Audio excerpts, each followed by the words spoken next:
Olá, amados, paz bem, eu sou Melquisedeque e estou aqui para os comentários da lição desta semana. Lições bíblicas da editora CPAD Classe de Jovens, terceiro trimestre de 2023.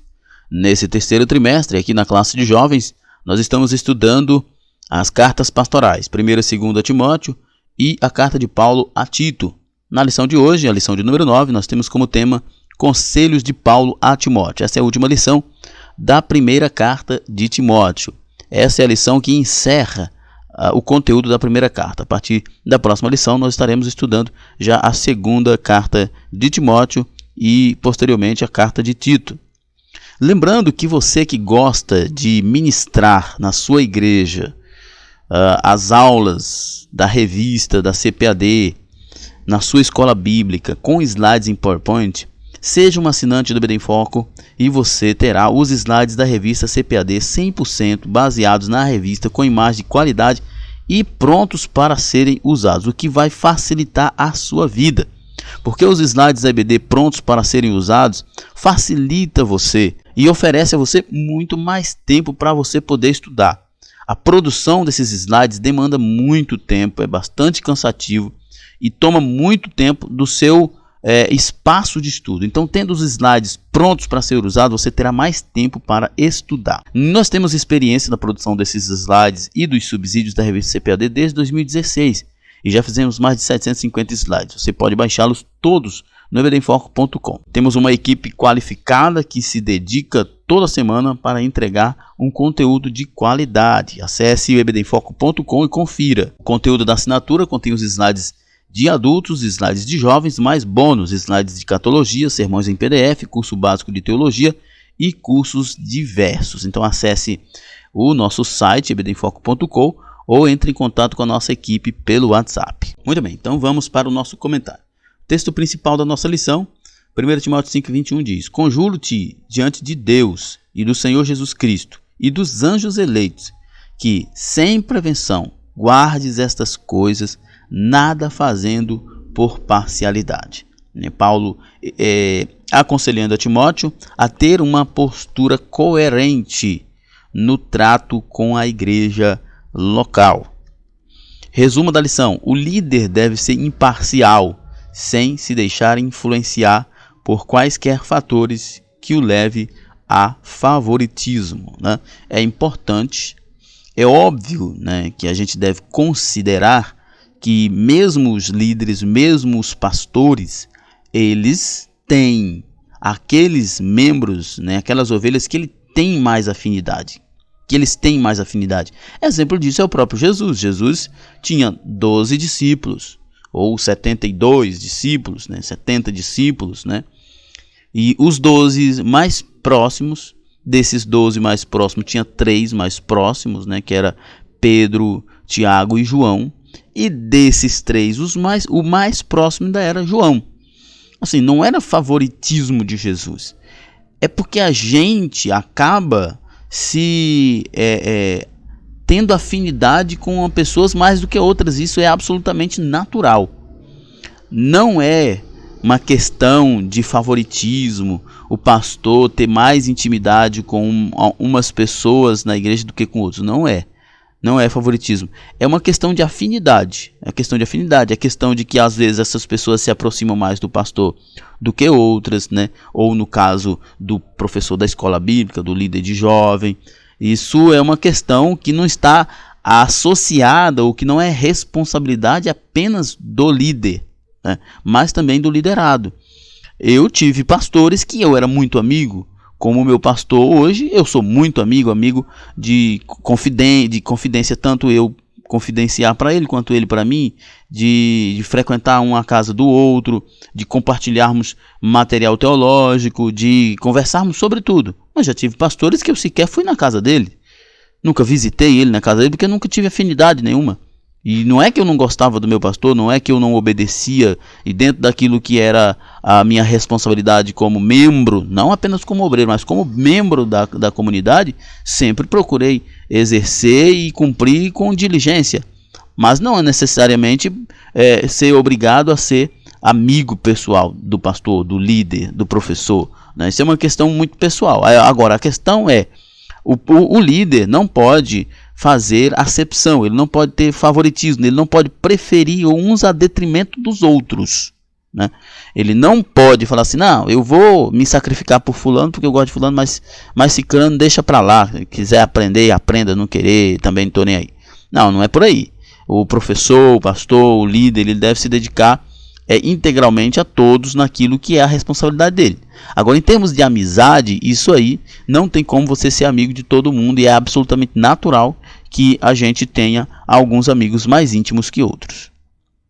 O texto bíblico de 1 Timóteo, capítulo 5, 21 a 25, óbvio, você vai estudar todo o capítulo para se inteirar do conteúdo. Eu não vou me deter no texto por uma questão de tempo. Nossa introdução. A lição de hoje conclui o estudo da primeira carta de Paulo a Timóteo. Estudaremos a respeito da responsabilidade pastoral, de escolha dos presbíteros e da disciplina a eles aplicada, né? O apóstolo volta a advertir ao jovem pastor acerca da indispensável cautela para a ordenação desses líderes, apontando para a necessidade de um tempo de observação para conhecer eventuais pecados do candidato, assim como para a ciência inequívoca de suas boas qualificações. Bom, nós vamos mais uma vez nesta lição tentar extrair aqui, né, leite de pedra, porque infelizmente essa lição não tem uma linguagem e nenhuma aplicação para jovens. São 4 cartas pastorais e a lição ela é absolutamente pastoral. Seria aqui muito mais para um curso para obreiros do que para uma aula de escola bíblica de jovens. Mas enfim, nós vamos, na medida do possível, também auxiliar o professor com algumas deixas para que o professor possa observar na sala de aula. Em um tempo em que impera a cultura da pressa, fruto da profunda ansiedade que insiste em afetar a todos nós, é salutar considerar o que a palavra de Deus nos ensina. Precisamos ser moderados e esperar sempre o tempo de Deus para tudo. Isso aqui é bom para a gente fazer uma aplicação para jovens, né? Para o professor. O professor às vezes está iniciando agora numa classe e ele está vendo pouca pessoa, pouco investimento por parte da igreja, mas se você persistir, isso vai ter fruto. Eu me lembro que quando eu comecei como professor de escola bíblica, não tinha sequer, eu dava aula para jovens, não tinha sequer alunos. Quando eu terminei o ano, tinha 12 alunos na minha classe com frequência assídua. Tá? Então é muito importante que o professor se dedique e que ele espere. Até porque, como diz o pastor Ozean Gomes, que esteve aqui na nossa igreja ministrando, pastor Ozean de Fortaleza, vice-presidente da Assembleia de Deus em Fortaleza, ele pregou aqui domingo pela manhã, lá em Zacarias, né? Não é por força nem por violência, mas pelo meu espírito. O professor não pode achar que pela sua força, pela sua capacidade, pela pressão, ele vai fazer com que os alunos frequentem a escola bíblica. Não. Ele vai se dedicar, ele vai se preparar, ele vai conversar com os alunos, ele vai mostrar um bom trabalho. Um aluno que goste da aula vai chamando o outro aluno e com isso a escola vai ficando frequentada e animada. Então, é o tempo. Há um tempo para tudo, né? Não precisa pressa. E quanto aos jovens, né? Na vida, no ministério, também tem tempo. E o tempo mais importante para o jovem é o tempo da maturidade.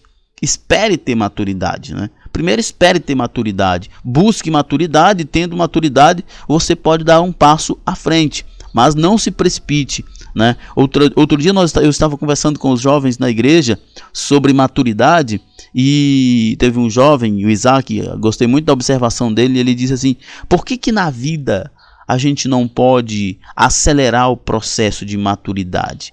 E então eu disse para ele: olha, Isaac, o problema é que se você pega uma fruta e acelera o processo de maturidade dela, ela perde componentes, ela perde em qualidade. Então o processo de maturidade ele é longo mesmo, ele é devagar mesmo, e a gente tem que aprender com esse processo, desfrutar o processo e ter paciência. Então é importante que o professor, o jovem, o líder, quem quer que esteja assistindo essa aula, trabalhando essa aula conosco, tenha sempre em mente que o tempo de maturidade ele demora, mas é absolutamente necessário que espere esse tempo de maturidade para que você dê determinados passos na sua vida com segurança e a certeza de que vai ser uma bênção. Muito bem, então vamos lá para o Primeiro tópico, o julgamento dos presbíteros, sem pré-julgamento ou parcialidade. Timóteo tinha a missão de observar a conduta dos presbíteros e fazer o devido juízo para honra ou para repreensão. Para isso, Paulo responsabilizou solenemente: conjuro-te diante de Deus e do Senhor Jesus Cristo e dos anjos eleitos. Paulo dá uma responsabilidade para o jovem Timóteo. A gente tem que observar aqui o seguinte: por que Paulo está falando isso para Timóteo? Por que Paulo está insistindo com Timóteo nessa questão? Porque Timóteo era jovem. Ele era o pastor presidente daquela igreja, como nós na Assembleia de Deus estamos acostumados a dizer. Ele era o pastor presidente da igreja de Éfeso, mas tinha muitos anciãos, presbíteros, bispos, que auxiliavam ele. Homens já de idade, homens já que tinham, quem sabe, até a idade para ser avô de Timóteo. Mas Paulo diz: olha, Timóteo, você é o líder, você é o pastor líder, presidente da igreja. Então, todos devem estar debaixo da tua autoridade como líder. E imagino que Timóteo não diga: mas Paulo, e se algum deles pecar, algum desses anciãos pecar, e isso é absolutamente natural, porque o ser humano peca independentemente da idade, como é que eu vou fazer? Que Paulo então diz: olha, você tem que repreender. É óbvio que você precisa fazer da forma certa. Aqui entra uma perspectiva que é importante para os jovens, é que como você se dirige a uma pessoa adulta, a uma pessoa mais velha que você? Como você se dirige? Como você conversa com essa pessoa? Como você... E talvez até mesmo num contexto como esse de Timóteo, que você precisa corrigir. Como você faz isso? Não é como você faz com seus amigos. É com todo respeito. É com toda moderação. Então Paulo está dizendo para Timóteo: você vai precisar corrigir. Agora, tem o jeito certo de corrigir. O juízo deveria ser exercido sem prevenção. Isto é, sem pré-julgamentos ou motivações subjetivas que o inclinasse previamente a favor ou contra alguém. Timóteo deveria ser imparcial, sem se deixar influenciar por quaisquer fatores que o levassem ao favoritismo. O favoritismo pudesse ser por amizade, pudesse ser por parentesco, ou porque é mais velho. Não, tá errado, tem que corrigir. Agora, como que é feito essa correção? Essa é a grande questão. Meu pastor, o pastor Newton, ele sempre fala assim: você pode falar de todo assunto, de qualquer assunto, com qualquer pessoa. Você só precisa fazer a abordagem correta, certo? Você precisa fazer a abordagem correta. Você está vendo que tem alguém errando, pode ser quem for, você pode chamar a atenção. Agora, como você vai fazer isso? Essa é a questão, a abordagem correta. Se você vai corrigir um amigo seu, depende da liberdade que você tem com ele, você pode fazer de um jeito. Se você vai corrigir uma pessoa adulta, é óbvio que você não vai fazer isso da mesma forma, porque você tem que ter moderação, respeito, consideração por essa pessoa, mas isso não significa que você deva deixar para lá e ignorar. Se você é líder, se você tem compromisso com a verdade, você deve corrigir. É óbvio que a abordagem é diferenciada. Paulo lembra de que estava diante de Deus, o juiz de toda a terra, do Senhor Jesus, perante quem todos deveremos comparecer, e dos anjos de Deus que participarão do juízo final. Então, Timóteo tinha uma equipe de testemunhas muito grande e que ele não poderia, de modo algum, falhar nessa missão. Mas era óbvio, Timóteo tinha que procurar a metodologia correta. A honra devida. No versículo 17 do capítulo 5, o apóstolo prevê a retribuição especial que os pastores locais deveriam ter, em conformidade com o trabalho prestado. Os presbíteros que governassem bem deveriam ser estimados por dignos de duplicada honra.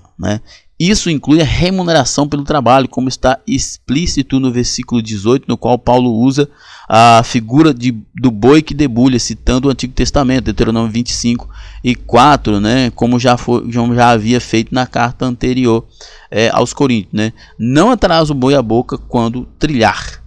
1 Coríntios 9:9, porque na lei de Moisés está escrito: não atrasa a boca ao boi que trilha o gão. Porventura tem Deus cuidado mais dos bois?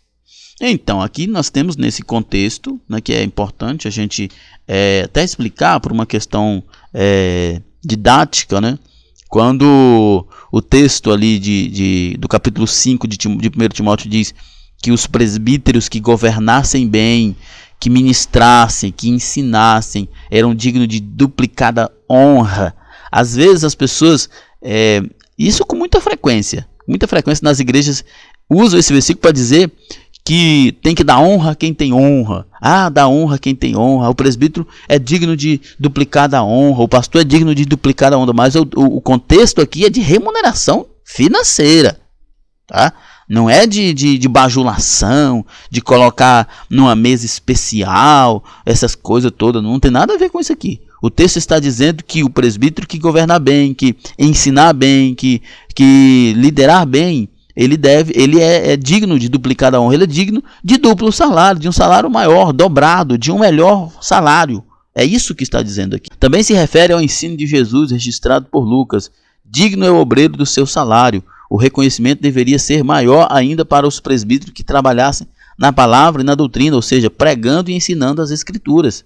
Conforme 1 Timóteo 3:2, todos os presbíteros deveriam ser aptos para ensinar, mas certamente nem todos o faziam, né? E no caso daqueles que faziam bem, era digno de duplicada honra, e a honra aqui não é bajulação, não é status, não é aplausos, é dinheiro. Por isso, aqueles que se dedicassem ao ministério da palavra deveriam ser ainda mais honrados. O texto não abona, contudo, que haja um pastor dirigente que cuide somente de questões administrativas e não ensine a igreja, pois é a exposição da palavra o que realmente identifica a essência da missão pastoral, né? A igreja tem um pastor, né, presidente, que ele trata das questões administrativas. Hoje em dia, a maioria das igrejas tem seus conselhos administrativos, que geralmente o pastor é o presidente, mas ele não decide sozinho. Mas a principal função do pastor é liderar, é influenciar as pessoas, é fazer com que as pessoas sigam aquilo, as ideias da igreja, sigam a Bíblia, né, sigam a Jesus. A principal função do pastor é influenciar as pessoas, é conduzir as pessoas. E óbvio que com o auxílio do ministério, fazer a administração da igreja. Mas não impede também que dentro da igreja tenha outros pastores, que não seja o pastor presidente, que não seja o presidente da igreja, que ensine, que ajude a liderar, e presbíteros e outros que o auxiliam, né? A repreensão devida. O tratamento justo aos presbíteros impunha ao mesmo tempo a repreensão para os que pecassem. A igreja precisa ser um ambiente onde impere a justiça. Vamos lá, justiça. Justiça não é agressão. Justiça não é vergonha. Justiça não é vexação. Justiça não é vingança. A justiça, num contexto de pecado, como a gente pensa? A nossa igreja, por exemplo, aqui, ela pensa o seguinte. A administração da nossa igreja pensa o seguinte. Uma pessoa, para ser justa com ela quando ela peca, é que é o seguinte: quando o pecado ele é um pecado particular, ele é tratado no particular. Quando o pecado é um pecado público, ele deve ser tratado publicamente. Por exemplo, imagine que um casal, né, brigou, e a briga foi feia dentro de casa, mas ninguém soube disso, só o casal. Não faz sentido ou haver uma retratação pública. Não faz sentido a igreja tratar isso publicamente, porque isso vai aumentar o escândalo. Agora, se houve uma briga, foi para a rua, houve separação, aí tem a reconciliação de novo, e aí precisa haver correção, aí tem que ser público. Por quê? É o mesmo princípio que Paulo usa aqui com Timóteo. Se foi público, todo mundo ficou sabendo, então na hora da correção, a correção tem que ser pública para que os outros temam. Temam como? Temam sabendo que o erro público terá consequências. Então é uma questão que a gente precisa pensar, né? O tratamento justo ao presbítero impunha ao mesmo tempo a repreensão para os que pecassem. A igreja precisa ser um ambiente onde impere a justiça. A justiça tem que ser, nesse sentido, ela tem que ser proporcional. Não pode ser algo exagerado. Não pode ser um lugar onde as acusações levianas tenham espaço. Por isso Paulo diz a Timóteo, e para conhecimento de todos, que não deveria ser aceita acusação contra presbíteros, senão com 2 ou 3 testemunhas. E essas testemunhas tinham que ser idôneas. Ainda hoje, na nossa igreja também temos isso, mas essas testemunhas precisam ser idôneas, né? Houve até um tempo na nossa igreja que houve um relato de irmão que estava tendo uns problemas na rua, com bebida, né, em festas, mas ninguém nunca viu. E quem falou isso, apesar de ser alguém da igreja, mas sabidamente tinha uma certa divergência com esse irmão. Então, não tem como essa pessoa servir de testemunho, porque é uma pessoa só, e sabidamente ela tem divergência com esse irmão. Então, esse testemunho está absolutamente comprometido, contaminado, não tem como usar isso como testemunha. Então, era importante, né, para Paulo, e era importante para Timóteo e para aquela igreja, que quando alguém, especialmente os líderes, né, fosse acusado, que tivessem 2 ou 3 testemunhas e que essas testemunhas fossem idôneas, não tivesse nenhum tipo de ligação com este ou algum tipo de desavença, porque estaria comprometido o testemunho. Isso aqui é muito importante, inclusive que o professor pode compartilhar isso com seus alunos e aplicar isso na sua igreja, é que as coisas não podem ser feitas de qualquer modo, né? Porque a gente está lidando com pessoas, com a reputação, com a dignidade das pessoas. Então você precisa ter cautela, ter sabedoria e usar a forma certa para esses tratamentos. O apóstolo apresenta a necessidade de um verdadeiro juízo de admissibilidade para evitar que qualquer tipo de acusação sem lastro em provas pudesse pôr em dúvida a conduta do obreiro e macular a sua reputação. Não podemos agir de modo a queimar, né, a afundar, a deteriorar a reputação de ninguém. Não é isso. Me lembro de um amigo meu, dirigente, que um dia ele foi disciplinar um irmão e aí ele fez toda uma pregação em cima do pecado do irmão. O irmão ficou com a cara no chão. Isso é absolutamente desnecessário. Absolutamente desnecessário. Graças a Deus esse amigo ele reconheceu esse exagero e ele mesmo depois me confidenciou que não faz mais isso porque percebeu que não tem ganho nenhum. Não há necessidade disso, né? Se quer pregar sobre o assunto, pega um outro dia, faz um estudo legal e pregue sobre o assunto.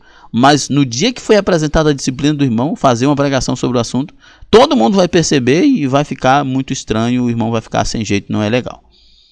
Na verdade, essa exigência de apresentação mínima de testemunhas é aplicável a todos desde o Antigo Testamento, né? Deuteronômio 19:15 diz: uma só testemunha contra alguém se levantará para qualquer iniquidade ou por qualquer pecado, seja qual for o pecado que pecasse, pela boca de 2 ou 3 testemunhas se estabelecerá o negócio. Só 2 ou 3. E há partes na Bíblia, né, há textos na Bíblia que enfatizam ainda que essas testemunhas devem ser idôneas. Deveria ser observado também em relação ao presbítero, certamente porque o próprio exercício do ministério pode suscitar oposição e calúnia. Por isso, né, inclusive as testemunhas que testemunharam contra Jesus lá não eram idôneas, né? Ali foi uma questão absolutamente vexatória, absurda, mas é óbvio, está dentro do propósito da redenção. Mas só para a gente ter ideia, né? Havia uma oposição grande contra Jesus e eles compraram as testemunhas. Por isso, e não observaram nenhum princípio de idoneidade daquelas testemunhas. Ninguém nem se importou, muito pelo contrário. Então, nesse caso, Paulo está observando isso. E a lei judaica já observava isso. Tem alguém em um erro e tem testemunhas contra esse erro, contra essa pessoa por causa desse erro? Tem. Quem são essas pessoas? Quem são essas pessoas? Precisa saber. Então a gente não pode julgar as pessoas sem prova. Até porque as pessoas têm hoje uma ideia, não julgue para não ser julgado. Não julgue desonestamente, né? Não julgue de forma leviana, porque também você vai ser julgado. Mas a Bíblia diz, o apóstolo Jesus disse, o apóstolo João escreveu, né? Julguem segundo a reta justiça. E no contexto de igreja, tem que ser feito um julgamento, não da pessoa, mas do ato, né? Que fique bem claro, nós não somos juízes das pessoas, mas a igreja sim pode julgar o ato, condenar o ato, repreender o irmão, discipliná-lo, propor uma reconciliação, um tratamento para ele vencer esse pecado, mas deve sempre julgar e condenar o ato. Caráter público. A repreensão ao presbítero deveria ser feita de forma pública. Não se poderia abafar o caso ou tratá-lo reservadamente, evitando que se tornasse público. Pelo contrário, a expressão na presença de todos não deixa dúvida de que não havia espaço para acobertamento de pecado. Acobertar pecado sob a alegação de proteger a imagem do faltoso, além de não contribuir para a sua verdadeira recuperação espiritual, serve para enfraquecer o temor no corpo eclesiástico, criando um círculo vicioso de pecados e escândalos. Repreender na presença de todos o presbítero que pecasse levaria os outros a terem temor. Aos que pecarem, repreende-os na presença de todos para que também os outros tenham temor. Eu falei agora há pouco sobre isso, né? Óbvio que o contexto aqui é repreender o presbítero que errar na frente dos outros presbíteros, não é na frente da comunidade. E como eu falei agora há pouco, eu volto a repetir e eu defendo essa tese. Se um pecado é particular, ele deve ser tratado do particular. Agora, se ele é público, ele deve ser tratado publicamente. Se o pecado é algo do presbítero, é algo que está relacionado ao ministério, o ministério deve tratar. Se é algo que a comunidade inteira sabe, ele deve ser tratado de forma com que a comunidade inteira sabe, certo? Por exemplo, na nossa igreja teve pessoas que adulteraram e foi público. A cidade aqui, a cidade pequena, ficou sabendo. E no dia da apresentação da disciplina dessa pessoa, foi preciso falar.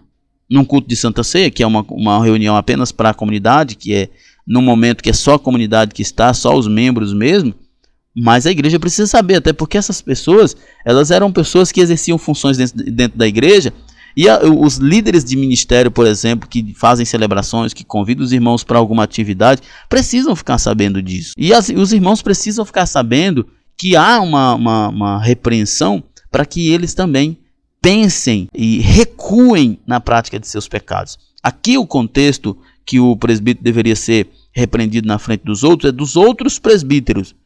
Mas é óbvio que se fosse um escândalo público, que inclusive para as pessoas de fora, a igreja toda teria que ficar sabendo disso e a repreensão teria que ser pública. Agora, se de fato o pecado é um pecado privado, por exemplo, a gente trata com jovens aqui. O jovem cometeu o pecado de masturbação, lá sozinho.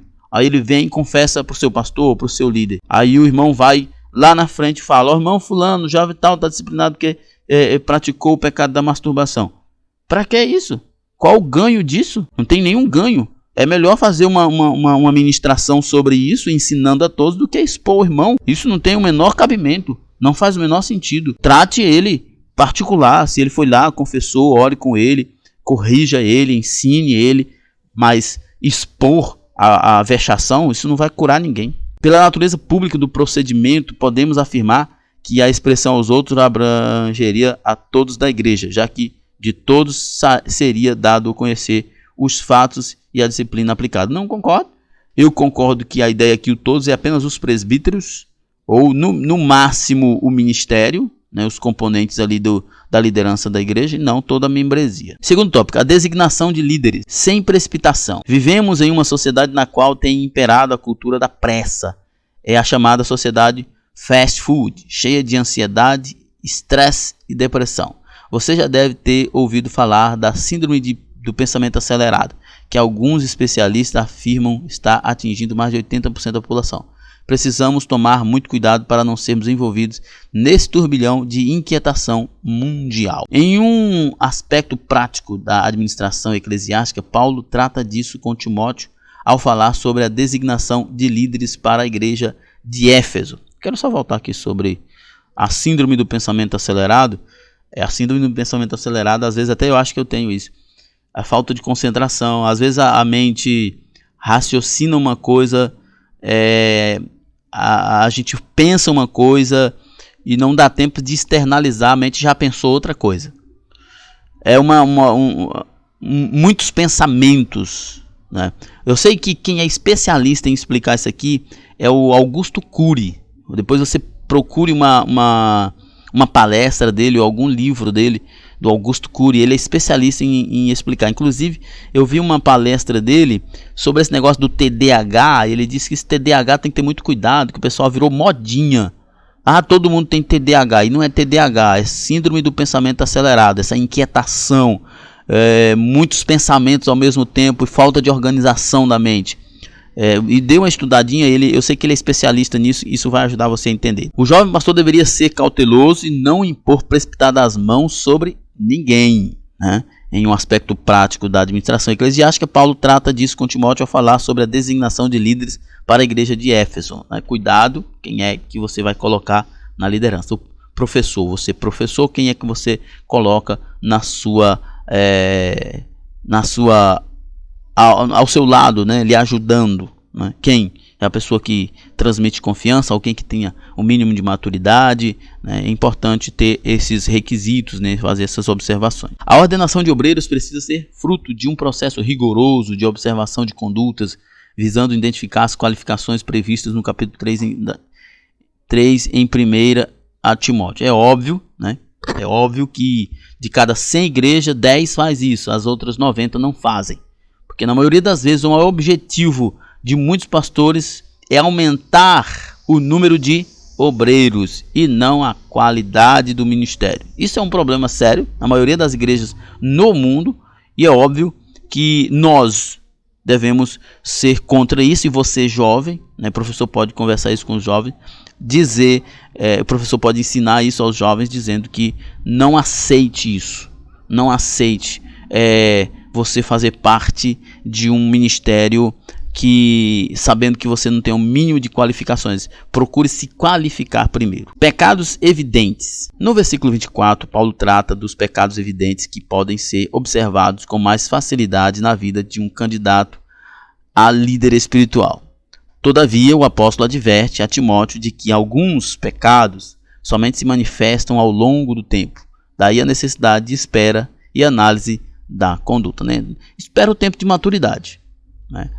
O texto de Timóteo e Tito, que fala sobre as qualificações dos obreiros e presbítero e diácono, fala sobre não ordenar ou não chamar para o ministério pessoas novas demais, recém-convertidos, porque não tem estrutura. Não tem estrutura. Então é importante, espere a maturidade, coloque ele para trabalhar ao lado de alguém, até ele amadurecer mais, aprender. Tem que estudar bastante a Bíblia, estudar um curso, fazer um curso de teologia, um curso de capacitação para obreiros, é importante. E depois, então, que tome posse de algum cargo. E os jovens, por exemplo, o professor deve estimular os jovens a fazerem isso, a estudar, a fazer cursos para obreiros, para ver se, inclusive, identificam o perfil, né, o chamado, o ministério de ministração ou de liderança da igreja. De fato, existem pecados que podemos chamar de flagrantes. Outros, contudo, costumam ficar escondidos e até disfarçados em comportamentos aparentemente sadios. Pecados menos patentes, como o orgulho, a soberba e a rebeldia, que geralmente só se manifestam com o tempo, diante de situações específicas, às quais a pessoa é submetida, também serão julgadas pelo Senhor. Então, nós temos aqui vários tipos de pecados que a pessoa consegue camuflar muito bem. Orgulho, né, a soberba, a rebeldia, né, isso é muito característico da juventude atual. Jovens, pensem bem, a Bíblia condena o orgulho, a soberba e a rebeldia. Esse espírito revolucionário que o mundo aplica, né, inculca nos jovens de hoje é uma tragédia. Só gera rebeldia, soberba, orgulho e mente vazia. Então rejeite essas coisas. O professor pode explorar isso com seus alunos. Essa visão revolucionária que o mundo tem, ela é absolutamente antibíblica, é aversa à realidade da Bíblia e não serve para os nossos jovens. Boas obras. Da mesma forma que os pecados também existem, boas obras que facilmente... Da mesma forma que os pecados, também existem boas obras que facilmente são percebidas. Outras, contudo, que não são feitas em público, somente com o tempo aparecem. Essas, na verdade, costumam ser as mais autênticas. Assim, ao se impressionar com boas ações, logo no começo, Timóteo poderia ser enganado. Como diz o conhecido de adágio, nem tudo que reluz é ouro. Então, é sempre bom esperar, né? Os jovens, por exemplo, o professor precisa refletir isso com seus alunos. Em tudo que você for fazer, espera um pouquinho. Relacionamentos, por exemplo, casamento, né? É importante os jovens precisam, importante, né, namorar e ter um certo tempo de conhecimento, que isso é importante, é óbvio que sem promiscuidade, para que tenha um casamento que seja seguro, que realmente seja algo abençoado. É importante observar a conduta, a perspectiva de cada um, para que não se arrependa depois. Alguns exegetas entendem que a expressão "as que são de outra maneira não podem ocultar-se" diz respeito a más obras e não a boas obras. Assim, o sentido seria: boas obras aparecem facilmente, mas as más obras costumam ser ocultadas. Por isso, é preciso esperar com paciência para que os verdadeiros frutos apareçam, sejam bons ou sejam maus, né? O tempo ajuda, né? Como eu já disse aqui, quando a gente for preparar alguém para o ministério, para um cargo na igreja, acompanhe antes, né? E quem deseja esse cargo, quem deseja fazer a obra do Senhor, se disponha a andar com alguém que tenha maturidade para aprender, e assim possa ser avaliado e possa então assumir responsabilidades. Terceiro tópico, um pouco de vinho. A questão da abstinência. Paulo recomenda a Timóteo que não bebesse somente água, mas que usasse um pouco de vinho. 1 Timóteo 5,23. Alguns eruditos veem neste versículo certo embaraço para o entendimento vigente em nossas igrejas de abstinência total de vinho ou de quaisquer bebidas alcoólicas. Por outro lado, alguns intérpretes consideram que a referência do apóstolo seria ao vinho não fermentado ou não embriagante. A dificuldade apontada pelos eruditos é apenas aparente, porque o texto é absolutamente claro quanto ao propósito do uso do vinho, que era medicinal e não embriagante. Assim, se fermentado ou não, não há na recomendação de Paulo a mínima margem para se interpretar o sancionamento do uso do vinho para fins embriagantes. O exame da motivação resolve a equação. Não, isso aqui não precisa nem colocar. Apenas uma coisa que eu gosto sempre de falar sobre bebida é duas coisas. Primeiro, a primeira coisa sobre bebida é que a bebida, né, isso é estatística, isso é a ciência, são as pesquisas do Estado e em vários lugares do mundo. A bebida é a porta de entrada para drogas pesadas e problemas graves na vida, tanto particular quanto pública de muita gente. Então, daí já é um motivo para não se meter com essa porcaria, tá? Isso aí já é um motivo. Segundo, na igreja tem uma enormidade de pessoas que foram para lá para vencer o vício. Agora imagine a igreja fomentando a bebida. Não faz o menor sentido. Não é coerente.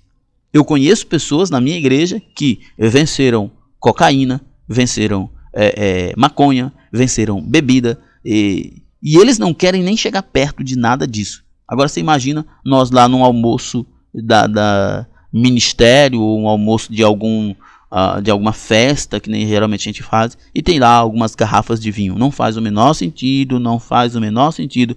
Isso poderia caber lá na cultura judaica, mas na nossa não cabe. Os males do vinho. São diversos os textos bíblicos que apontam para os perigos do vinho, razão que bem fazemos em nos manter longe dele, assim como de qualquer bebida embriagante.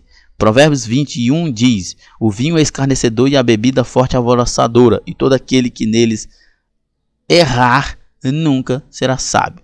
Como já afirmamos em lições anteriores, não são poucos os exemplos de terríveis tragédias na vida de pessoas que escolheram relativizar essa recomendação. Não, isso aqui já está virado, essa página já está batido, é um assunto batido, né? Não é inteligente quem se dedica a bebida alcoólica. Em Jeremias 35, 6 e 19 temos o belíssimo exemplo dos recabitas. Eles se mostraram zelosos pelo ensino de seu pai Jonadab, filho de Recabe, abstendo-se totalmente de vinho e foram honrados por Deus. As enfermidades de Timóteo. O texto bíblico não explica que enfermidade Timóteo enfrentava. Pela expressão paulina, acredita-se que ele tinha problemas estomacais, o que se atribui à baixa qualidade da água. Conforme Donald Stump, Timóteo começara a ter distúrbios gástricos, provavelmente devido ao teor de alcalimetais alcalinos, como lítio e sódio e o potássio na água em Éfeso. Paulo, portanto, declara que ele devia usar um pouco de vinho com aquela água para neutralizar os efeitos daninhos da alcalinidade. Então, né, Nós não sabemos exatamente o que era que Timóteo tinha. Presume-se pela recomendação de Paulo de ingestão, né, uma solução oral, de que ele tinha um problema estomacal. Mas é óbvio que essa solução era para aquele momento, no momento em que a medicina não era avançada. Hoje tem uma gama de tratamentos para isso que não necessita ser vinho. Mas Paulo menciona também frequentes enfermidades de forma indeterminada, talvez fossem efeitos colaterais decorrentes do problema estomacal, o que indica que Timóteo tinha uma certa debilidade em sua saúde. Isso provavelmente representava um desafio a mais na vida daquele jovem obreiro, uma razão a mais para seu mentor espiritual demonstrar preocupação e encorajamento. É incrível como as pessoas que se propõem fazer a obra, elas sofrem. As pessoas que se propõem fazer a obra de forma legítima, honesta, elas sofrem. Só Deus para ter misericórdia. É confortante quando vemos líderes que se preocupam de verdade com a vida de seus liderados, demonstrando como no reino de Deus se valoriza não apenas o trabalho do obreiro, mas a pessoa em todos os aspectos. Isso é fruto de verdadeiro amor e sincera afeição. A gente tem que cuidar da assistência. Infelizmente, né, as pessoas dizem assim: os pastores das igrejas evangélicas ganham muito dinheiro. De cada 100, 1 ou 2 ganham muito dinheiro. Os outros todos estão passando por provas, mas Deus cuida deles. Nossa conclusão. Concluímos essa lição com essa nota afetuosidade que havia entre Paulo e Timóteo, um jovem cooperador que servia ao lado do apóstolo como filho ao pai. Timóteo havia se entregado à mentoria de Paulo desde os primeiros anos da sua fé. Foi obediente e fiel em todas as missões que recebeu. Que o Senhor continue levantando Paulos e Timóteos para o bem de sua igreja. E como eu falei lá atrás, durante a ministração, você que deseja um ministério, você jovem, procure estar ao lado de alguém idôneo, maduro, para você aprender, como Timóteo fez estando ao lado de Paulo. Seja humilde, procure aprender com quem sabe, sente-se para aprender, depois você se levanta para ensinar.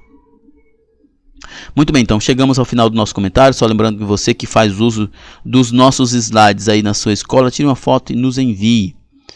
Acesse o site ebdenfoco.com, entre em contato conosco pelo WhatsApp para mais informações sobre slides e o conteúdo do EBD em Foco. Lembrando do conteúdo da assinatura, né, os slides de adulto e jovem e os bônus. Muito bem, então chegamos ao final. Que Deus em Cristo nos abençoe e até a próxima. Paz e bem a todos.